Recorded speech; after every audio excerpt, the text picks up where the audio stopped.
Diante da situación límite que atravesa o Clube de Remo Virse da Guía cunha orden de desaloxo do local que utiliza en precario desde hai un ano na instalación da ETEA, despois dos desperfectos sufridos na súa sede de Punta Areiño, o Bloque Nacionalista Galego dirixímonos tanto ao alcalde Abel Caballero como o delegado de Zona Franca David Regades para lle reclamar que actúen e evitar así os gravísimos e irreparables prexuizos que padecería o clube precisamente no inicio da tempada deportiva.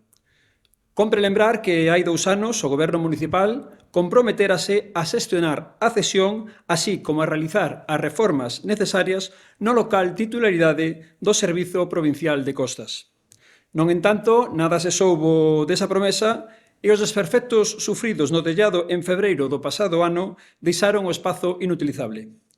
Agora, Zona Franca vén de ordenar o desaloxo do baixo do edificio Siemens na Tea, do que é titular e que estaba a utilizar o clube sen dar ningún motivo nin causa concreta.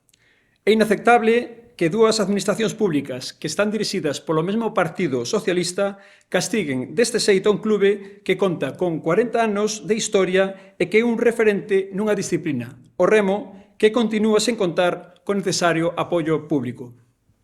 Por iso, dende o Bloque Nacionalista Galego, exixímoslle ao Goberno municipal que actúe xa para resolver esta situación e garantir que o Clube de Remo Virse da Guía conte cun local que é imprescindible para a súa actividade deportiva.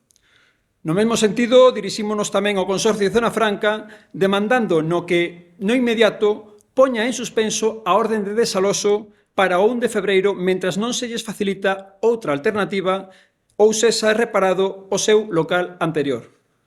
Resulta incomprensible que desde a Consellería de Deportes que dirixe Manel Fernández, a pesar de ter completo coñecemento desta situación, non se teña movido un só dedo e un clube deportivo da cidade estea en risco de quedar literalmente na rúa en 72 horas, un exemplo máis este da nefasta política coa que o Goberno de Caballero maltrata o deporte vigués.